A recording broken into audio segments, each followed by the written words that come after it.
अस्सलाम वालेकुम, मैं हूं अलीना फारूक शेख। आज बड़े दिलचस्प यूट्यूब सवालात आए हैं जिसमें आज पार्लियामेंट के मुश्तरका इजलास में जो कानून साजी हुई है उसके बारे में पूछा गया है। अफगान तालिबान से एक बार फिर मुज़ाकरात के बारे में सवाल किया गया है, लेकिन ये सब कुछ हम डिस्कस करेंगे प्रोग्राम के अगले हिस्से में। अभी एक बड़ी इंटरेस्टिंग डेवलपमेंट है खैबर पख्तूनख्वा से, उसको हम ज़रा तज्ज़ियाकारों के सामने रखते हैं और तज्ज़िया तबसरा इसके ऊपर करते हैं। मामला कुछ यूँ है कि खैबर पख्तूनख्वा में आज एक करारदाद पास हुई है असम्बली से, जिसमें हज़ारा सूबा बनाने के हक़ में वोट दिया गया है। इस करारदाद को पास कर लिया गया है। कहा गया है कि जी हज़ारा सूबा अलग बनना चाहिए।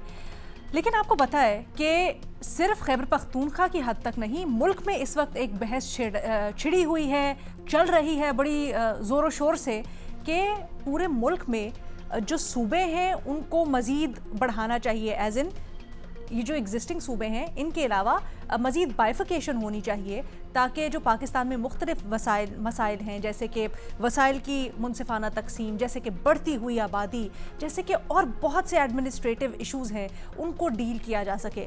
लेकिन जहाँ ये बात बड़ी समझ में आती है कि क्यों छोटे एडमिनिस्ट्रेटिव ब्लॉक्स होना ज़रूरी हैं, वहाँ इसके ऊपर मुखालफत भी की जा रही है। सियासी जमातें मुख्तलिफ़ चीज़ों के ऊपर कहती हैं कि ऐसा नहीं समझती वो कि इस वक्त पाकिस्तान में मज़ीद सूबों की ज़रूरत है।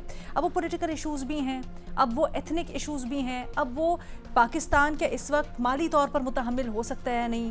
तो ये ज़रा डिस्कस करते हैं कि मुख्तलिफ़ मुश्किलात या मुख्तलिफ़ जो रुकावटें हैं ये नए सूबे बनने की राह में, इसको किस तरह से दूर किया जा सकता है और इसके लिए क्या अप्रोच ले सकती है इंतज़ामिया, हुकूमतें, और क्या होना चाहिए कि इस चीज़ को सॉर्ट थ्रू करके पाकिस्तान के लिए कोई बेहतर फैसला किया जा सके। हमें इस डिबेट के लिए आज ज्वाइन कर रहे हैं रीमा उमर साहिबा, इरशाद भट्टी साहब, मोहम्मद अली साहब, उमर चीमा साहब भी हमारे साथ मौजूद हैं। चीमा साहब, आपकी राय हम जानना चाहते हैं। हमने हफ्ते के रोज़ भी डिबेट की, जहाँ पर हमने एक ज़रा मुख्तलिफ ज़ाविया एक्सप्लोर किया। उस वक्त तो ये पूछ रहे थे कि क्या सूबों की ज़रूरत भी है या नहीं है, लेकिन अब मामला इससे थोड़ा आगे बढ़ गया है।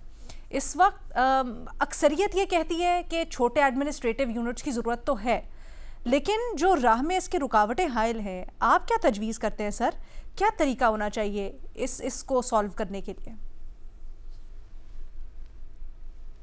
अलीना, मेरी नज़र में तो दोनों सवाल हैं। एक तो पहला जो कि आपने हफ्ते वाले दिन डिस्कस किया था, मैं उस दिन मौजूद नहीं था, लेकिन मेरा अभी भी मेरे इस मामले पर शदीद तहफ़्फ़ुज़ात हैं। ये जो बात हो रही होती है कि नए सूबे होने चाहिए, पाकिस्तान चूंकि एक लेबॉर्ट्री है और ये तजर्बात के नाम पर बना है, हम इस पे मुख्तलिफ तजर्बे करते रहते हैं।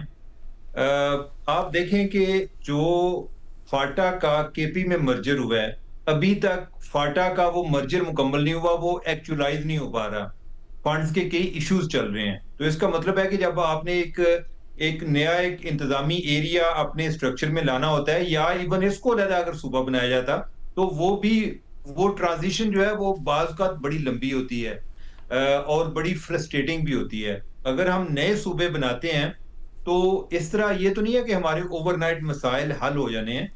मसाइल तो हमारे, अगर एक बड़ा सक्सेसफुल भी एक्सपेरिमेंट रहता है तो 5 से 10 साल उसको लगेंगे।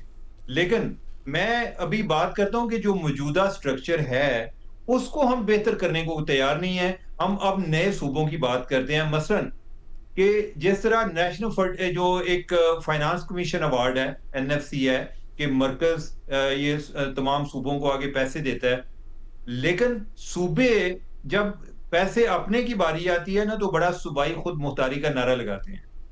लेकिन ये अपने इनके मामलात में बिल्कुल जमहूरियत नहीं है। इन्होंने कभी ये तकसीम, इस तरह से तकसीम अपने ज़िलाई लेवल पे या डिवीजन लेवल पर नहीं करते। उधर ये होता है कि कुछ चंद जो इजला होते हैं उन पर खर्च होता है और कुछ जो है उनको इग्नोर किया जाता है। पहली बात तो ये सूबों की बहस छोड़ के इनको ये करना चाहिए कि अपने प्रोविंशियल फाइनेंस कमीशन बनाएं, ताकि जो एक वसाइल की तकसीम है उसमें को बेहतरी लाई जा सके। दूसरा ये है कि जब हमारे नेशनल असेंबली के या प्रोविंशियल असेंबली के इलेक्शन नहीं होते तो सब बता रहे होते हैं जी कि आइन की खिलाफ वर्जी हुई है, लेकिन जब हमारे लोकल पार्टीज के इलेक्शन नहीं होते तो कोई बंदा बात नहीं करता और साल हर साल गुजर जाते हैं। एक ऐसी बदकिस्मती की बात है कि वो तमाम जमहूरियत पसंद जो कि जिनका एक बड़ा स्ट्रॉन्ग सीवी होता है जी कि हमने इतनी दफा जेलें काटी हैं, वो भी लोकल बॉडीज के मामलात पे वो नहीं चाहते कि पावर जो है ना उसको नीचे ट्रांसफर किया जाए। और वो जब भी हमारे यहाँ कोई सिस्टम बेहतर हुआ है लोकल बॉडीज का, वो किसी डिक्टेटर के दौर में हुआ है। तो मेरा ख्याल है कि अगर इन इश्यूज पर पहले फोकस कर लिया जाए कि अपने लोकल बॉडी सिस्टम को बेहतर बना लिया जाए, आप प्रोविंशियल फाइनेंस कमीशन अवार्ड जो है उसको एक्चुअलाइज करें, फॉर्मलाइज करें, तो आपके बहुत सारे मसाइल जो है वो हल हो जाएंगे। अगर फिर भी आपको लगता है कि कोई मसला नहीं है, यानी कि कोई मसले रह गए हैं, तो आप बाद में सूबे बना लें। कौन सा हमारे बाकी मसले जो हैं वो हल हो गए हैं, तो ये आखिरी वाला था और हम सोच रहे हैं जी कि अगर ये भी हो जाएगा तो पाकिस्तान एक आइडियल प्लेस बन जाएगी। जो चीजें इन्होंने करनी थी वो अभी तक कर नहीं रहे, अब एक नए मामले पर, ये एक नए इशू पर चल पड़ रहे हैं। मुझे इसमें ज्यादा एक पॉलिटिक्स नजर आती है, मुखालफत की भी और इसकी सपोर्ट में भी। ओवरऑल शायद एक ख्याल किया जा रहा हो कि जिस तरह सूबों का मौजूदा स्ट्रक्चर है इस तरह इनको कंट्रोल करना शायद आसान नहीं है। तो अगर इनको मजीद छोटे सूबे बना दिया जाएगा तो उसमें जोड़ तोड़ जो है वो ज्यादा आसान होगी। मुझे इसमें अवाम की फलाह से ज्यादा इसमें एक पावर स्ट्रगल नजर आ रही है। अगर इन्होंने अवाम की फलाह के बारे में सोचना हो तो ये लोकल बॉडीज के बारे में सोचें और ये प्रोविंशियल फाइनेंस कमीशन के बारे में सोचें। ये जो चीजें हैं इनको एक दूसरे दर्जे पे रखें कि वो वाला काम हम पहले फेज में वो करेंगे और दूसरे फेज में हम ये वाला कर लेंगे कि नए सूबे भी बना लेंगे। अच्छा चीमा साहब, इवन अगर 2 मिनट के लिए इससे आगे भी बढ़ा जाए तो बाज़ सूबों के अंदर ये शिकवा आता है, हम भी इसको कई दफ़ा डिस्कस करते हैं कि जो मरकज़ी शहर हैं या दारुल हुकूमत जो होता है सूबे का, वहाँ पर सारे के सारे वसाइल खर्च हो जाते हैं, आगे नहीं जाते, दीगर एरियाज़ में जो छोटे शहर हैं उनको नहीं मिल पाते। इवन अगर हम लोकल बॉडीज़ को सही कर भी दें तब भी बढ़ती हुई आबादी, वसाइल का दूर उफ्तादा इलाकों तक या शहरों तक ना जाना, कम्युनिटीज़ का नज़रअंदाज हो जाना, क्या आपको लगता है कि वो इश्यूज़ एड्रेस हो सकते हैं इस तरह से, या उनके लिए सूबे ही बेहतर ऑप्शन होगा? अलीना, मेरा ख्याल है कि लोकल बॉडीज से बहुत सारे इश्यूज एड्रेस हो सकते हैं। अगर आप देखें ना कि यूनियन काउंसिल लेवल पर अगर आपका नाज़म होता है या चेयरमैन होता है, उससे लेके अगर जो एक तो आपकी एक नई लीडरशिप तैयार होती है और दूसरा ये है कि लोगों की अपने लेवल पर सुनवाई होना शुरू हो जाती है, उनको रसाई का इशू नहीं होता। अभी क्या होता है कि वो अपने एमपीए को या एमएनए को तलाश करते रहते हैं। अभी क्या होता है कि एमएनए एमपीए जो कि उसकी ड्यूटी है, उसको चाहिए कि वो लेजिस्लेशन साइड पर जाए, वो सारा दिन अपने गली मोहल्ले के जो मामलात हैं, सड़कें नालियां, उन्हीं के मामलात पे वो डिस्कस करता रहता है, अपनी ड्यूटी वो परफॉर्म ही नहीं कर रहा। तो मुझे तो ये लगता है कि बड़े जो छोटे सूबे हैं उनकी निस्बत छोटे सूबों में आप क्या चाहते हैं? आप यही चाहते हैं ना कि लोगों पर तवज्जो ज्यादा दी जाए, तो आप पहले अभी को डिस्ट्रिक्ट गवर्नमेंट के सिस्टम को तो चलने दें। अच्छा। उधर अगर डिस्ट्रिक्ट लेवल पे बजट बनेंगे मोहम्मद अली साहब से जब हम हफ्ते को भी बात करें तो बिल्कुल मुख्तलिफ राय है आपसे, वो समझते हैं। ठीक है चीमा साहब, बिल्कुल आपसे मुख्तलिफ राय है मोहम्मद अली साहब की। वो ये समझते हैं कि ना सिर्फ सूबों की इस वक्त ज़रूरत है, बल्कि वो समझते हैं कि जो मसाइल हैं वो छोटे सूबे होने से बड़ी अच्छी तरह से रिजॉल्व हो सकेंगे। मोहम्मद अली साहब, अगर बिल्कुल ब्रीफली आप चीमा साहब के कंसर्न्स को भी एड्रेस कर सकें, और फिर हम चाहते हैं कि हम ज़रा इसको एक्सप्लोर करें आज कि जो मसाइल, रुकावटें या फिर जो इख्तलाफ में आवाज़ें आती हैं, इस मसले का हल किस तरह से खुश असलूबी से। शुक्रिया अलीना। नहीं, उमर साहब ने बहुत अहम नुकात उठाए हैं, बड़े इंपॉर्टेंट पॉइंट्स हैं और बड़े गौरतलब हैं। डेफिनेटली मैं कोशिश करता हूँ अपनी राय उस पर शेयर करूँ। देखें, 3 बुनियादी पहलू हैं इसके। पहली बात यह है कि जो मौजूदा स्ट्रक्चर है ताकत का, अपॉर्चुनिटीज़ का पाकिस्तान का, जिस पर 1973 का आइन मुश्तमिल है, तो 1973 के आइन ने जो हमारी वफाक की जो इकाइयों का तयन और किया था, वो बुनियादी तौर पे वही था जो कि 1947 की जोग्राफी पर बेस था, उसकी पॉलिटिकल इकोनॉमी पर बेस था, उसकी पॉपुलेशन पर बेस था और उसके गवर्नेंस के सिस्टम पर बेस था। और अगर मैं थोड़ा सा पीछे जाऊं एक पॉलिटिकल साइंटिस्ट की हैसियत से, तो जो ये तमाम सूबे हैं बुनियादी तौर पे तो हकीकत में ये सारे अंग्रेज के बनाए हुए थे। और आपको याद होगा कि जो हज़ारा का इलाका है, इसको पेशावर के अंडर कॉलोनियल राज के दौर में दिया गया था और ये उसी की लेगेसी है। लेकिन इंक्रीमेंटली जैसे जैसे आबादी बढ़ती गई, आपको याद है कि 1970 के बाद फिर यहाँ पे डिवीजन बने और डिस्ट्रिक्ट्स बने। 60 से 61 लाख आबादी है वहाँ की, और आप देखें कि 8 डिस्ट्रिक्ट्स यहाँ पे लगते हैं और 18 कॉन्स्टिट्यूंसीज हैं जो कि प्रोविंशियल असेंबली की 18 सीटें हैं और 7 नेशनल असेंबली की सीटें हैं। और ये डिमांड भी काफ़ी देरीना है, और ये आज की जो करारदाद है ये कोई पहली दफ़ा नहीं पास हुई। मैं आपको याद दिलाना चाहता हूँ 2014 में भी ये करारदाद पास हो चुकी है और 2022 में भी KPK में ये पास हो चुकी है। तो ये यहाँ के लोगों का देरीना मुकाबला है। ये कोई आज की इस्टेब्लिशमेंट को अचानक ये कोई ख्याल नहीं आया कि हमने सूबों को ज़्यादा कंट्रोल करना है, पहली बात। दूसरी बात ये कि मैं समझता हूं KPK के अंदर बाकी सूबों के मुकाबले में ज्यादा शऊर और एहसास और हमदर्दी भी हजारा के हवाले से पाई जाती है। और जो मुखालफत भी आज की गई KPK में वो पीपल्स पार्टी ने की। तो पीपल्स पार्टी का जो की वजह है वो बिल्कुल, मैं objectively as a political scientist कह रहा हूं, वो एक प्रेसिडेंस नहीं क्रिएट करना चाहते सिंध के लिए। क्योंकि जिस तरह मैं उस दिन उमर साहब नहीं थे, हमने इस पे बड़ी सेर हासिल डिबेट की थी। मुख्तसर सिर्फ आप लोगों को याद दिलाना चाहता हूं कि मेरे फंडामेंटल आर्गुमेंट्स 2 थे।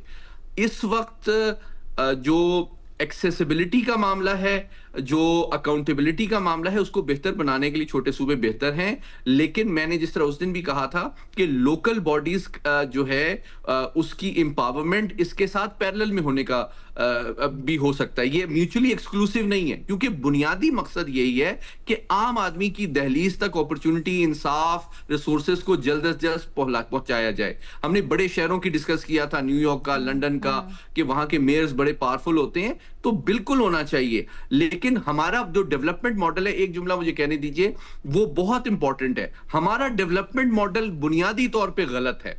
हम जब से पाकिस्तान बना है, हम कुछ शहरों में रिसोर्सेज और अपॉर्चुनिटीज और वसाइल को कंसंट्रेट करने को डेवलपमेंट समझते हैं। अगर आप मगरबी दुनिया में जाएं, अमेरिका में जाएं, तो वहां पे दूर अफ्तादा मुकामात पे अपॉर्चुनिटीज और क्वालिटी ऑफ लाइफ को इंप्रूव करना डेवलपमेंट समझा जाता है। हम समझते हैं कि मैं इस्लामाबाद आ जाऊंगा, लाहौर आ जाऊंगा, कराची आ जाऊंगा तो मेरी लाइफ इंप्रूव हो जाएगी। तो ये मकतब फिक्र और सोच का जो अंदाज है, मैं समझता हूं हमारे फैसला साज और सियासतदानों को भी चेंज करने की जरूरत है। उनके जो नुमाइंदे हैं, उनके पास उनको रसाई फौरी तौर पर मुसलसल होगी, वो अकाउंटेबल भी होंगे। और आखिरी बात इसमें यह है कि जो बुनियादी तौर पे लोकल गवर्नमेंट है या जो छोटे सूबे हैं, ये मैं समझता हूं म्यूचुअली एक्सक्लूसिव नहीं है। इन दोनों चीजों पे बैक वक्त काम हो सकता है। जो पार्टीज इसकी मुखालफत कर रही हैं, उसकी बुनियादी वजह खुद उनकी पॉलिटिक्स की नेचर है। देखें, पाकिस्तान बदकिस्मती से इस वक्त जो तमाम सियासी जमातें हैं वो रिलीजियस पार्टीज के अलावा वो एथनिक आइडेंटिटी और वोट बैंक पे चल रही है। पीपल्स पार्टी सिंध की पार्टी है, नून लीग जो है वो पंजाब की पार्टी है, और PTI KPK की पार्टी है। कोई भी अपना अगर छोटे सूबे बनते हैं तो तीनों पार्टीज का नुकसान होगा, क्योंकि उनको अपना वोट बैंक, अपने रिसोर्सेज, अपना पावर लूज करना पड़ेगा। तो उनका इंसेंटिव नजर नहीं आता और उनका मफाद भी समझ में आता है कि क्यों वो इसकी मुखालफत कर रहे हैं। तो मसला इसमें आम आदमी की सहूलतकारी से ज्यादा मैं समझता हूं अपने वोट बैंक को लूज करना, अपने पावर स्ट्रक्चर को गिव अप करना, ये बुनियादी मेरी नाकिस राय में वजह है, जिसकी वजह से मौजूदा तौर जो बड़ी सियासी पार्टीज हैं वो शायद इतनी ज्यादा इसमें इंटरेस्टेड नजर नहीं आती। मुझे मुख्तसरन 30 सेकंड में अगर बता सकें। एक आइन और जमहूरियत के मुताबिक डेफिनेटली, जिस तरह हमने पहले भी बात की थी, कि इसमें एक सेर हासिल,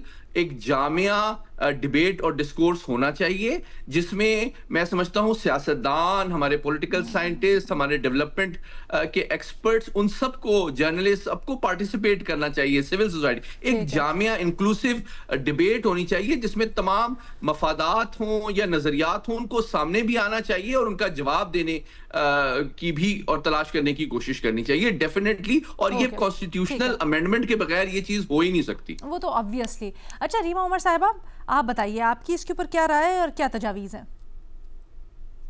जी शुक्रिया रीना। मैं उमर के तहफ़्फ़ुज़ात से भी एग्री करती हूँ, लेकिन मोहम्मद अली साहब ने जो बात की उससे भी एग्री करती हूँ। मेरी कोई हतमी कंक्लूसिव राय नहीं है इस इशू पे। 2-3 चीज़ें जो मेरे लिए सेंस बनाती हैं। पहली, मैं इस बात से एग्री करती हूँ कि लोकल गवर्नेंस जो है वो बहुत अहम है, बहुत ज़रूरी है, लेकिन वो एक ऑल्टरनेटिव नहीं है और प्रोविंसेस का, तो दोनों चीज़ें आप साथ लेके चल सकते हैं। जो मसाइल लोकल गवर्नमेंट को स्ट्रेंथन करने से हल होंगे, नए सूबे बनाने से मुख्तलिफ इश्यूज हैं जो रिजॉल्व होंगे। सो दोनों के अपने फ़वाइद हैं, वो रिप्लेसेबल नहीं है। दूसरी चीज़ मैं ये कहूँगी कि हमें इसको बहुत इमोटिवली नहीं देखना चाहिए। इसको थोड़ा मैं देखना चाहूँगी कि क्या स्टेप्स हैं जो लिए जाएंगे जब नए सूबे बनेंगे, वो किस बेसिस पे बनेंगे, उसकी कॉस्टिंग क्या होगी, क्या आप मजीद ब्यूरोक्रेसी में इजाफा तो नहीं करेंगे, क्या एक्चुअली जो आप हल तलाश कर रहे हैं उस तक आप जा भी सकेंगे या नहीं। तो वो प्रपोजल मेरे लिए बहुत ज़रूरी है देखना विद कॉस्टिंग, क्योंकि ये ना हो आप चीफ मिनिस्टर्स और गवर्नर्स और ये सब बढ़ाते रहें मशीनरी सूबों की, लेकिन एंड तक खर्चा ही बढ़े, कोई इसका फवायद अवाम को ना मिले। तीसरी चीज़ जो मेरे लिए अगेन बहुत अहम है, ये कि ये बहुत इंटरेस्टिंग है कि हज़ारा प्रोविंस के लिए रेजोल्यूशन बार बार मंजूर होती है केपी असेंबली में। इसका क्या मतलब है कि मोहम्मद अली साहब ने जो बात की कि पीटीआई केपी की पार्टी है, वैसे तो मेरा नहीं ख्याल वो केपी की पार्टी है, काफ़ी हद तक नेशनल पार्टी है, पंजाब में भी बहुत पॉपुलैरिटी है, लेकिन उन्होंने एक्सेप्ट किया कि एक और प्रोविंस बने, क्योंकि अगर आपने कॉन्स्टिट्यूशनल अमेंडमेंट पास करनी है सूबों की जो बॉर्डर्स हैं, बाउंड्रीज हैं, उन्हें तब्दील करने के लिए आपको रेजोल्यूशन की ज़रूरत है। तो ये बहुत एक बड़ी चीज़ है कि केपी असेंबली बार बार ऐसी रेजोल्यूशंस पास करती है।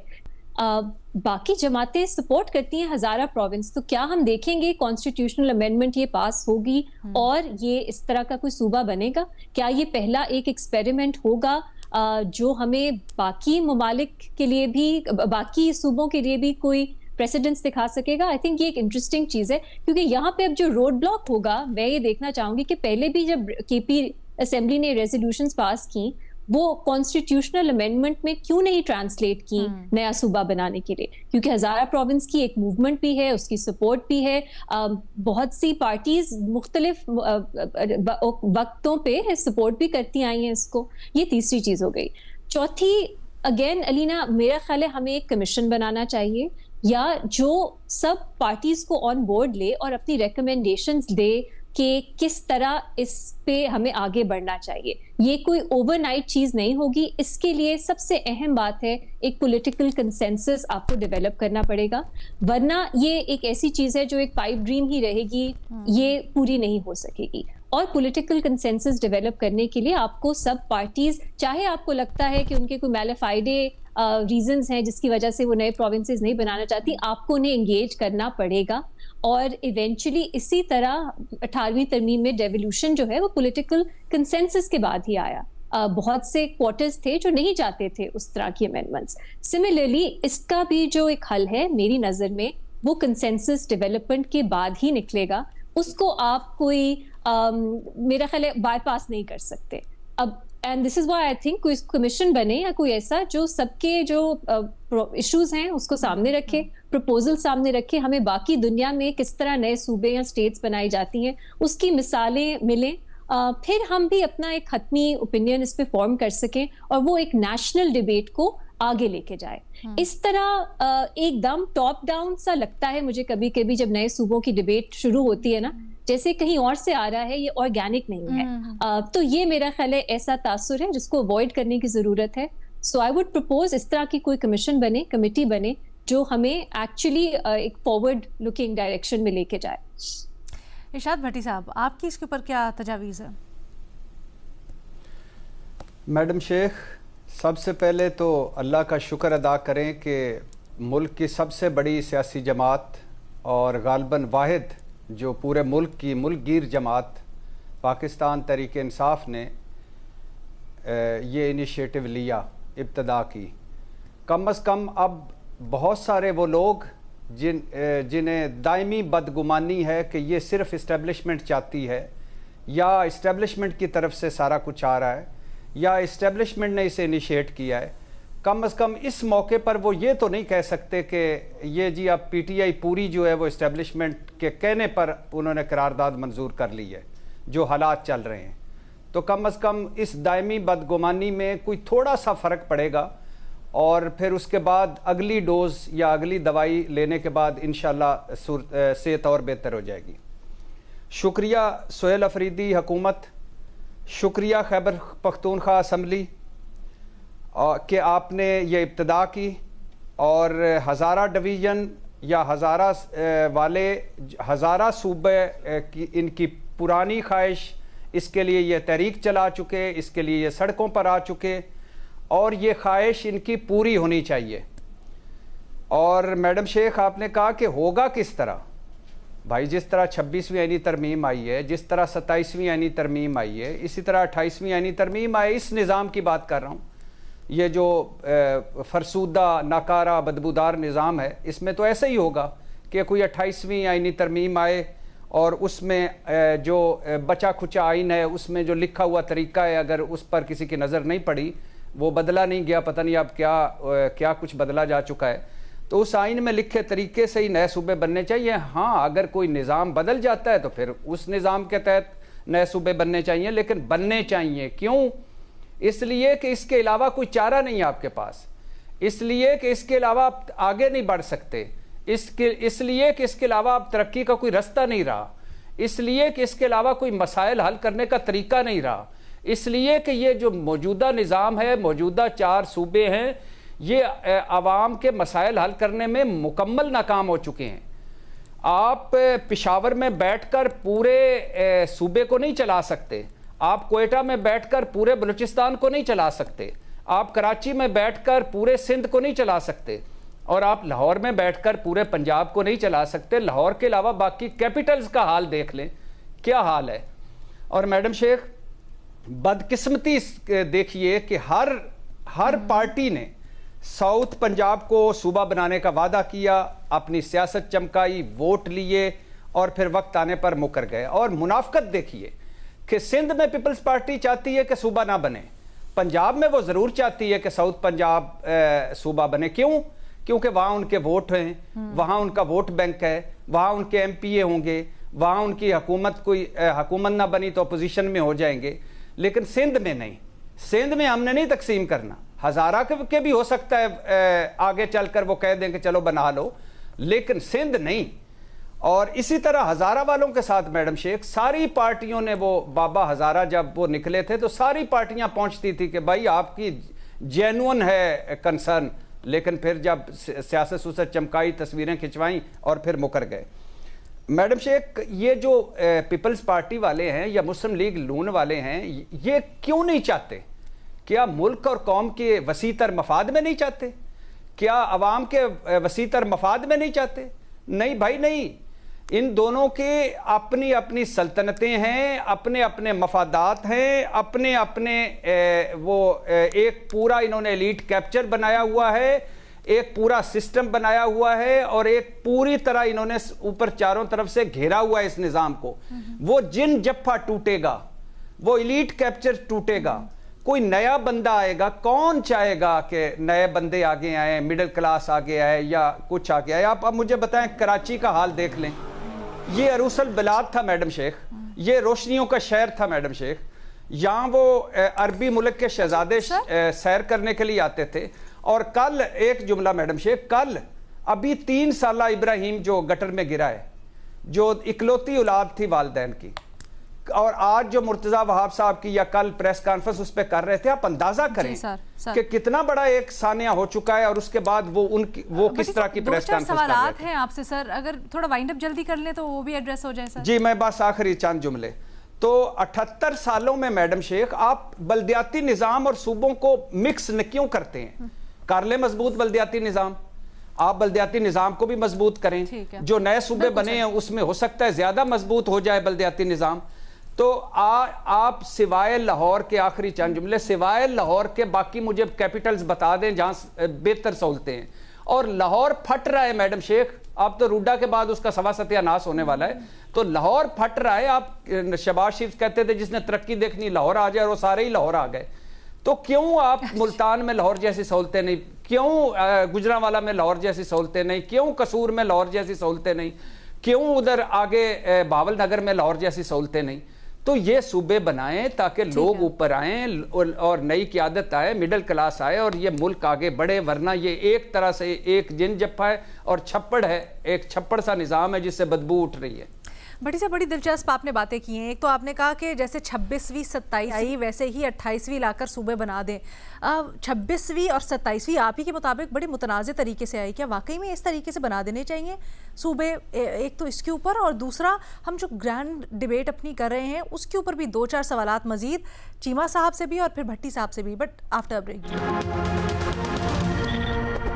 जो इस वक्त पाकिस्तान के मसाइल हैं और इख्तियारात का ख़ास तौर पर निचली सतह तक ना आना, लोगों को रिप्रेजेंटेशन ना मिलना, इसके लिए नए सूबों की तजवीज़ सामने आई है। बट बहुत से मसाइल हैं जो इसकी राह में रुकावट भी हैं और तहफ़्फ़ुज़ात हैं जिनमें वज़न भी मालूम होता है। हल क्या है इनको रिजॉल्व करने के लिए? अपने तजियाकारों से हम तजावीज़ आज मांग रहे हैं।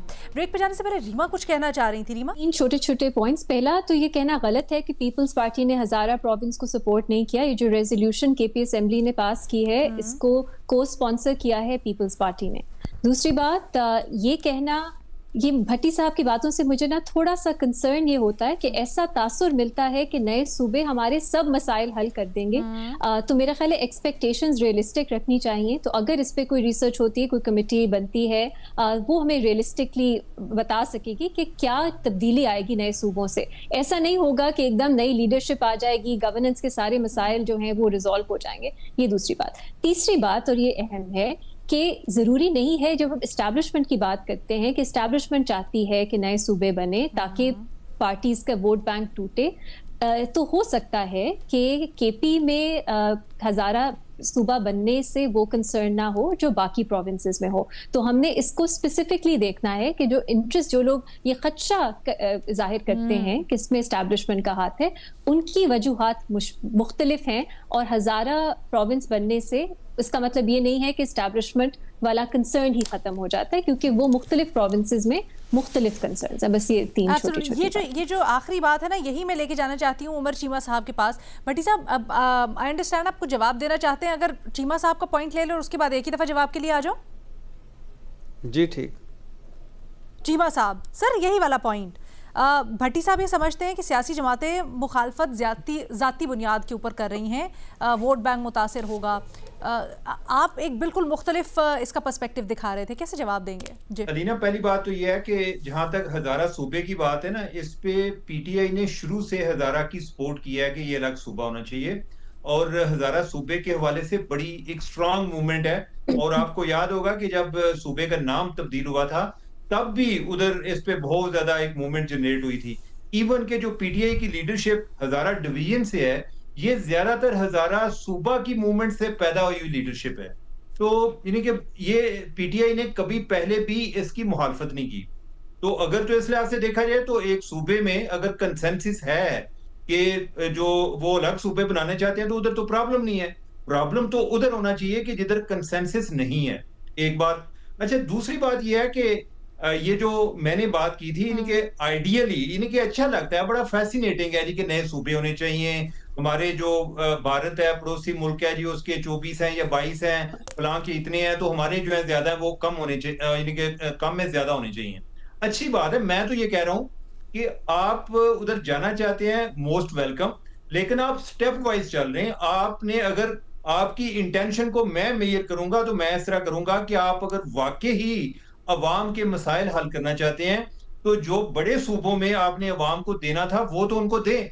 अगर नहीं हो रहा तो ये भी कर लें, क्योंकि आप जब एक नया इंफ्रास्ट्रक्चर बनाते हैं, नए सूबे बनाएंगे, फिर आपने को 20 साल इसी तरह गुजार देने हैं कि जी देखें वो नया सूबा बने, आपको उसको अपने आप को संभलते हुए टाइम तो लगेगा। अब देखें कि 18वीं तरमीम कब से आई है, लेकिन अभी तक तब से सूबों को वसाइल ज्यादा मिल रहे हैं। बलोचिस्तान का बजट हर साल सरप्लस होता है, हम अभी तक वो पुरानी बातें कर रहे होते हैं जी इनको वसाइल नहीं दिए जा रहे। अगर कोई कहे कि वो नहीं लगा सकते, फिर हम कहते हैं जी कि कैपेसिटी जो है बिल्ड करते हुए टाइम लगता है। जो बातें एक वैसे डायलॉग बोलने होते हैं और जो एक रियलिटी में होती हैं, जो स्ट्रक्चरल इशू है वो बड़े डिफरेंट हैं। और ये 18वीं तरमीम की एक लिविंग एग्जाम्पल है कि सूबों के पास पैसे जा रहे हैं, उनके पास कैपेसिटी नहीं है। तो आप जो है नए सूबे बनाएंगे, जो मौजूद हैं उनके पास अभी उनकी तो कैपेसिटी बिल्ड कर लें। आप पहले स्टेज पे उनकी करें, उनको लोकल बॉडीज की उनका सिस्टम जो है बनाएं, और खास तौर पे प्रोविंशियल फाइनेंस कमीशन लाएं, जिसके नतीजे में आप आगे तकसीम करें। जहां तक बात होती है जी कि लाहौर में पैसा लगता है या फलां जगह पर, देखें कोई ना कोई हर जगह पे आप अगर मुख्तसर। अमेरिका चले जाएंगे तो आपको कुछ चंद एक शहर बड़े नजर आएंगे, बाकी जो है उधर भी तरक्की होनी चाहिए। उसका हाल ये है कि आप पीएफसी लाएं, जो मैंने पहले बात की है। अगर आपको इधर भी मिसाल मिलेगी तो लाहौर की मिलेगी, कराची की आप मिसाल फिर नहीं दे सकते।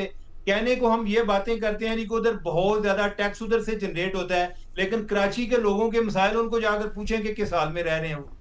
तो जो अभी आपका एग्जिस्टिंग इंफ्रास्ट्रक्चर है उसको तो ठीक करें, अगले नेक्स्ट स्टेप पे आप मजीद सूबे भी बना लें। नहीं सर, आपने जो कराची की मिसाल दी वो तो एग्जैक्टली एक रोल मॉडल होना चाहिए नए सूबों की क्रिएशन के लिए, बल्कि वजन डालता है इस डिबेट के अंदर। नहीं, मैं ये बात कर रहा हूँ कि जिस तरह एक लाहौर की मिसाल दी जाती है ना, हम आमतौर पे लाहौर की मिसाल ये देते हैं कि लाहौर इसलिए बेहतर है कि बाकी जगहों के वसाइल उधर जो है वो कंसंट्रेट कर रहे हैं। मैं कह रहा हूँ कि अगर आप यही मिसाल सिंध में लेकर जाएं तो उधर ये भी सादिक साबित नहीं होती। सर वही तो मैं कह रही हूँ, वो तो फिर एग्जैक्टली ऑपोजिट हो रहा है ना, कि यहाँ से सारे के सारे वसाइल जनरेट हो रहे हैं, लेकिन वो क्या होता है कि क्योंकि सूबा इतना बड़ा है और पूरा का पूरा सिंध इकट्ठा है, सिंध के नाम पे वोट लिए जाते हैं तो वो सारे डिस्पर्स हो जाते हैं, लगते कहीं भी नहीं है। वो तो एक ऑल उस लिहाज से तो पंजाब सिंध से कहीं बड़ा सूबा है। मोहम्मद अली साहब तो देखें, बुनियादी बात यह है, पूरी दुनिया की उस दिन हमने मिसाल दी थी 10 मुल्कों की कि जिनमें छोटे सूबे बने हैं, और ये एक एवोल्यूशन का प्रोसेस है। दूसरी बात यह है कि ये कॉलोनियल लेगेसी थी, जो कि उस वक्त के हालात और पावर स्ट्रक्चर और उस दौर के एलीट कैप्चर और उस दौर की एस्टेब्लिशमेंट ने बनाए थे। तो अगर आपने अवाम के घर तक अपॉर्चुनिटी, रिसोर्सेज, अकाउंटेबिलिटी पहुंचानी है तो वहां आपको छोटे सूबे और जो आपकी लोकल गवर्नमेंट है, इन दोनों को साथ लेके चलें। आखिरी बात इसमें जो इंपॉर्टेंट है वो ये है कि जो अभी लाहौर और कराची की बात हो रही थी, इसमें सीखने और समझने की बात ये है कि भाई हमें अपना डेवलपमेंट का पैराडाइम और मॉडल चेंज करने की जरूरत है। बजाय कि हम मुझे तालीम चाहिए तो मैं लाहौर, कराची, इस्लामाबाद जाऊं, मुझे जॉब चाहिए तो मुझे इस्लामाबाद कॉलेज, इस्लामाबाद, लाहौर, कराची जाऊं, मैंने इलाज कराना है तो इस्लामाबाद, लाहौर, कराची जाऊं। क्यों भाई आप छोटे सूबों में वही क्वालिटी ऑफ लाइफ, वही इलाज, वही तालीम क्यों नहीं लेके जा सकते? ये उसी वक्त होगा जब आपके छोटे सूबे होंगे। और सर वो चीमा साहब कहते हैं कि कई दफा आपको अच्छी तालीम के लिए न्यूयॉर्क से न्यू जर्सी भी जाना पड़ता है, उसमें कोई कबाहत नहीं है। लोग बेहतर लाइफस्टाइल के लिए आते हैं जी न्यू जर्सी से फिर न्यूयॉर्क भी, तो ये बैक एंड फोर्थ लगा रहते हैं, इसको आप कंपेयर नहीं कर सकते। नहीं, और अलीना दूसरा, अगर हम जो अपना एग्जिस्टिंग स्ट्रक्चर है उसकी बात कर लें तो क्या कोयटा से लोग लाहौर नहीं आ रहे इलाज के लिए, या कराची नहीं जा रहे होते, या पेशावर से? उधर तो सूबे मौजूद हैं, उधर तो कैपिटल भी हैं। आपने जो मोहम्मद अली साहब आप बात कर रहे हैं ना, उस लिहाज से तो हमें कोई नए कैपिटल्स बनाने चाहिए कि कोई हमें हेल्थ का कैपिटल बनाना चाहिए कि जिधर हेल्थ की बहुत ज्यादा इन्वेस्टमेंट हो, कोई यूनिवर्सिटी सिटी बना दें, कोई इस तरह से काम करें जिधर साथ एक एम्प्लॉयमेंट भी जनरेट होगी और उधर एक्टिविटी भी जनरेट होगी। अच्छा मोहम्मद अली साहब जी, देखिए मैं सिर्फ 10 सेकंड में कहूंगा कि मैं कैपिटल बनाने की बात नहीं कर रहा। मैं बुनियादी आर्गुमेंट मेरा ये है कि वो quality of education, industry, job और इलाज जो इस्लामाबाद, लाहौर, कराची में है, उसको आपने अपने रिसोर्सेज को और टैक्स पेयर मनी को और पावर को कंसंट्रेट कर दिया है 3 जगह।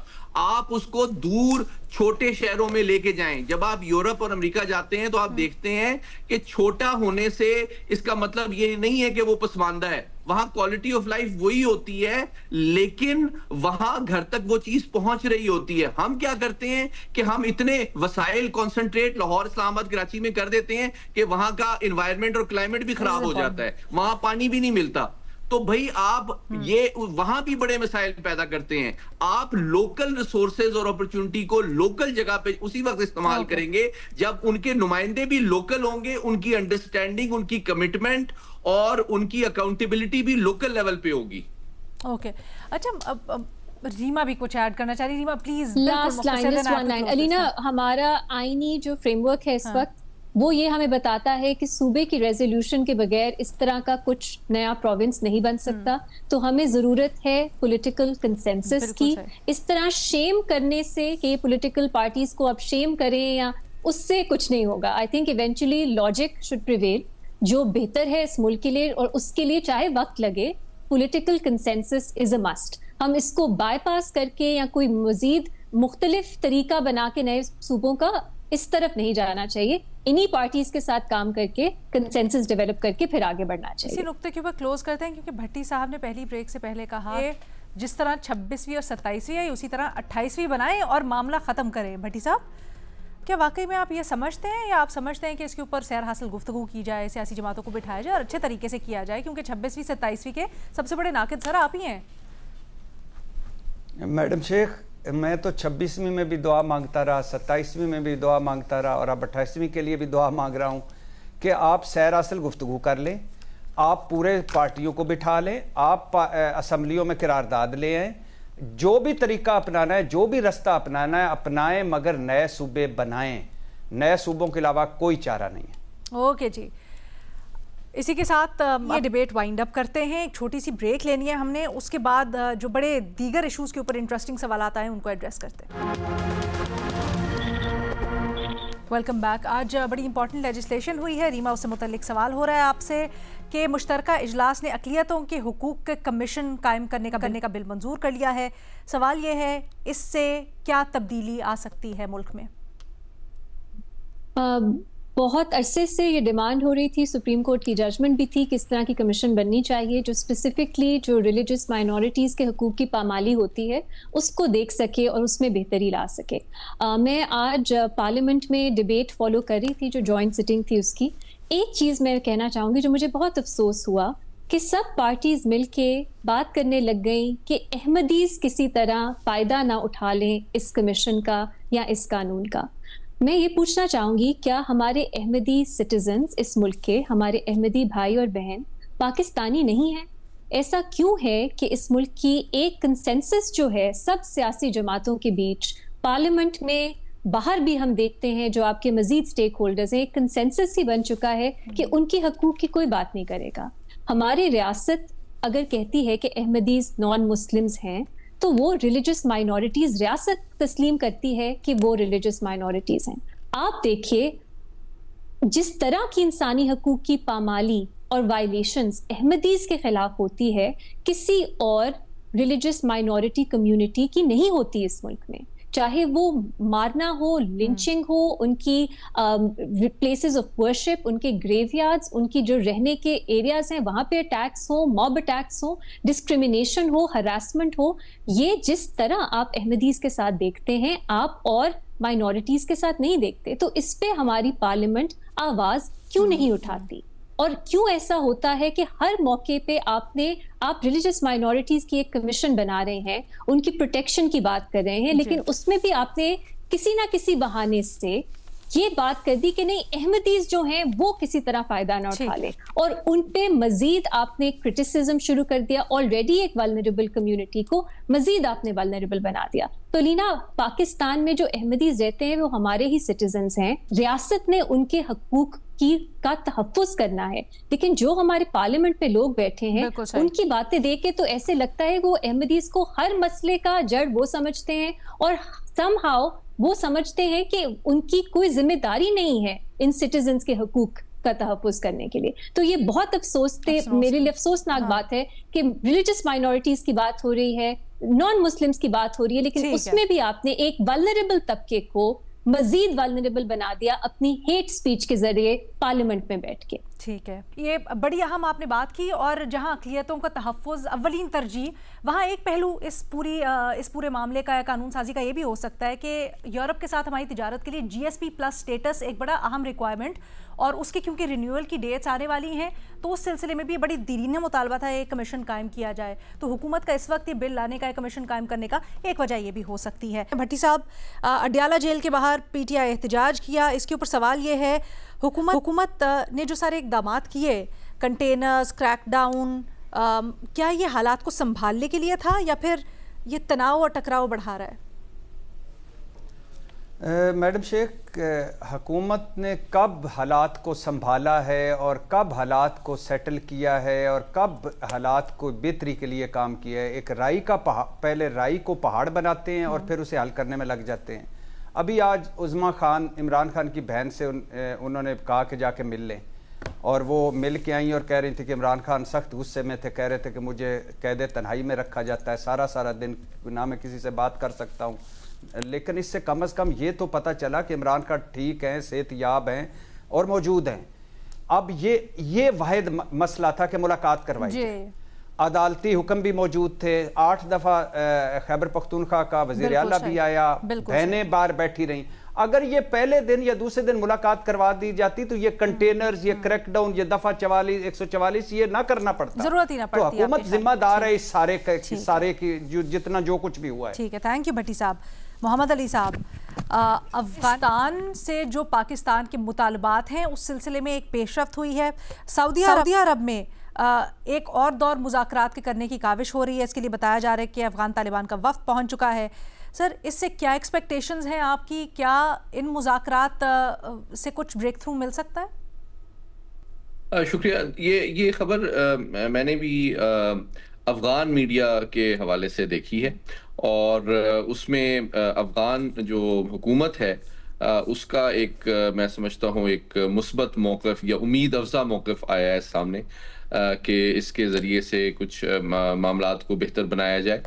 तो मैंने सरकारी सतह पे इसके हवाले से पाकिस्तान का कोई फॉर्मल रद्द-ए-अमल अभी तक देखा नहीं है, लेकिन बहरहाल मेरी राय इस हवाले से 3 उसके क्विकली मैं बता देता हूँ पहलू हैं। पहली बात ये है कि मुज़ाकरात का दरवाज़ा हमेशा खुला रहता है और रहना भी चाहिए, ताकि हम उम्मीद करते हैं कि हर वो हमारा जो दोस्त मुल्क है या जो मुश्तरका हमारे दोस्त हैं वो अगर काबुल इंतज़ामिया पे को कायल कर सकें कि वो एक ज़िम्मेदार रियासत के तौर पे बिहेव करें, उनकी सरजमीन जो है वो दहशतगर्दी के लिए अमूमी तौर पे तमाम मुल्कों और खुसूसन पाकिस्तान के खिलाफ इस्तेमाल ना हो, तो ये मैं समझता हूँ पाकिस्तान इसको एक मुस्बत डेवलपमेंट समझता है। लेकिन जो चैलेंज है इसमें वो ये है कि पिछली दफ़ा जो 3 राउंड हुए कतर और तुर्की की वसातत से, उसमें भी मैं समझता हूं कि पाकिस्तान की फ्रस्ट्रेशन में इजाफा हुआ, क्योंकि वो पहलू तही कर रहे थे कमिटमेंट के हवाले से। अभी भी अगर उनको हमारे सऊदी भाई कायल करने में कामयाब हो भी जाते हैं तो असल बात यह है कि अफगान तालिबान जो है उनकी गारंटी कौन देगा कि जनाब अगर उन्होंने पहलू तही दोबारा की और उनकी सरजमीन से या उनके पास जो इस वक्त मगरबी हथियार मौजूद हैं $7 अरब के, वो दोबारा इस्तेमाल हुए, और अभी भी जितने हमले हुए हैं पिछले 2 हफ्ते में पाकिस्तान के अंदर उसमें अफगान नेशनल्स मुलविस हैं, तो फिर वो उसकी गारंटी कौन देगा? मैं नहीं समझता। सऊदी अरब अगर उनको कायल करने में कामयाब भी हो जाए तो बड़ी अच्छी और खुशाइन बात है, लेकिन मैं नहीं समझता कि कोई भी मुल्क इस वक्त अफगान तालिबान के जिम्मेदाराना मुस्तकबिल में बिहेवियर के हवाले से गारंटी देने की कैपेसिटी रखता है। इसलिए पाकिस्तान उम्मीद तो रखता है लेकिन हम यकीन नहीं करते, क्योंकि इनका बिहेवियर अभी तक रिस्पॉन्सिबल नहीं हुआ है, इसलिए जवाबी कार्रवाई का हक पाकिस्तान महफूज रखेगा। मोहम्मद अली साहब, सवाल तो इससे ये भी फिर बनता है कि एकदम से इतने सख्त बयानात के बाद और पीछे जो जब तातुल रहा इस्तांबुल मुज़ाकरात के बाद, तो उसमें इतने बुलंदोबांद दावे और हमलों के बाद अब एकदम से इतनी सीनियर क़यादत उठ के सऊदी अरब गई है, तो ये ज़रूरत क्यों महसूस हुई? But will save it for some later time, क्योंकि हमें जल्दी से आगे बढ़ना है उमर चीमा साहब की तरफ। चीमा साहब, सवाल ये हो रहा है, पंजाब में मोटरसाइकिल चलाने की उम्र 2 साल करने का फैसला किया गया है। अब 16 साल के बच्चे स्मार्ट शनाख्ती कार्ड बनवाकर मोटरसाइकिल ड्राइविंग लाइसेंस बनवा सकेंगे। ये फैसला कैसा है? मुझे तो अलीना बहुत अजीब फैसला लग रहा है। आई थॉट कि शायद को 2 साल ज्यादा करनी चाहिए बजाय इसके कि 2 साल कम करें। अभी आज ही हमने इस्लामाबाद में देखा है कि वो जो जज साहब का बेटा है जिसने कोई 2 बच्चियों को लड़कियों को उन पे गाड़ी चढ़ा दी, उसकी उम्र भी 16 साल थी। तो ये कोई ऐसा मुझे इस फैसले के पीछे लॉजिक का पता नहीं चला कि ये क्यों है। इसको तो 20 साल करनी चाहिए थी। ये बच्चों को इतनी जल्दी मोटरसाइकिल पे चढ़ा के क्या फायदा होगा? ये बड़ा अफसोसनाक किस्म का फैसला। मुझे तो एटलीस्ट मुझे लॉजिक ही नहीं अभी तक समझ आई कि ये क्यों ये फैसला किया गया। चले, I will play devil's advocate जल्दी से। हमारे मुल्क में, गो के पंजाब में हालात मुख्तलिफ हैं, लेकिन मुल्क में पब्लिक जो ट्रांसपोर्ट है वो उस तरह से रवा नहीं है, हर जगह एक्सेसिबिलिटी नहीं है।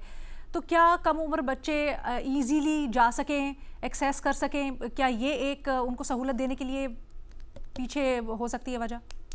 लीना, उसकी बैकग्राउंड मैं आपको बता देता हूँ। अभी पंजाब में ट्रैफिक के हवाले से बहुत सारे जुर्माने हो रहे हैं, और सो मच कि अगर किसी ने हेलमेट नहीं पहना होता तो इवन FIRs भी हो रही हैं। एक तरफ इस हद तक एक्शन लिए जा रहे हैं। मुझे कोई एक जर्नलिस्ट कोलीग बता रहे थे कि कोई चीफ मिनिस्टर ने पिछले दिनों मीटिंग की है और उन्होंने पुलिस को वार्न किया कि अगर आप ट्रैफिक को कंट्रोल नहीं कर सकते तो मैं ट्रैफिक के लिए अलग से शोबा बनाऊंगी। एक तरफ आप इस लेवल पे स्टेप्स ले रही हैं, वजह क्या बता रही हैं कि हादसात की तादाद में बहुत इजाफा हो गया है। एक तरफ आप ये कर रहे हैं और दूसरी तरफ आप जो है उन हादसात को बढ़ाने के लिए भी कोई सर उसके लिए ये कहा है ना कि लाइसेंस आपने लेने और लाइसेंस भी मोटरसाइकिल तक महदूद किए हैं, तो एक वजह शायद ये भी हो सकती है कि बहुत सी हमारे बच्चे जो हैं वो ये डिलीवरी राइडर्स वगैरह की जॉब्स करते हैं, मे बी उनको फैसिलिटेट करें। Again I am playing the devil's advocate here, आपको नहीं मतलब समझ आई। लेकिन उस लिहाज से तो ये है कि बच्चे को जो अगर कोई जॉब भी करता है उसकी उम्र 18 साल होनी चाहिए, ये उससे पहले तो आप उसको जॉब पर नहीं रख सकते। तो उस लिहाज से, और सबसे ज्यादा जो एक्सीडेंट्स भी हो रहे होते हैं मोटरसाइकिल के हो रहे होते हैं। ठीक है, तो ये मेरी नजर में तो बड़ा मुतनाज़ा किस्म की एक fair enough sir, fair enough. Okay जी, इसी के साथ हमारे पास आज खत्म हो गया, तो अल्लाह हाफिज।